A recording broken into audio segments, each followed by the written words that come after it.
ሰላም ዛሬ እስቲ የአርብ ቁርስ እንስራ። ጾም ነው እንግዲህ። ስለዚህ የጾም ምግብ ምን ልስራ? ፉልን እንስራ ትላላችሁ።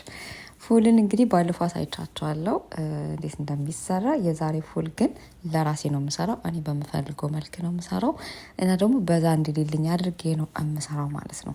ስለዚህ ጋር ሽንኩርት በዛ አድርጌ ከትፌ እንትን አልኩት፣ አበሰልኩት። ለብቻው ትንሽ በሰል ካለ በኋላ እና ሽንኩርት ጨመርኩበት። ከዛ በኋላ ዘይት ጨመርኩኝ፣ በርበሬ ጨመርኩ፣ ቆንጆ በርበሬ እንዲሁም ጨው ጨመርኩ ማለት ነው። ከዛ በተወሰነ ካቁላላሁት በኋላ ቲማቲም ጨመርኩበት። ከዛ በኋላ እዚህ ጋር ፉል ነው እንግዲህ። ፉሉ ምንም አይነት ይሄ እንትን የተጨፈለቀ ምናምን አይደለም። ከዛ ትንሽ ጠንከር ያለ ስለነበረ ትንሽ በሰል ካደረኩት በኋላ በዚህ መልኩ ጨፈለኩት ማለት ነው። ከዛ የሚገርም ሆነ። ከዛ እንግዲህ ብዙም ያናል መብሰል ስለማያስፈልገው አወጣው ማለት ነው። ቁርሴን በላሁኝ።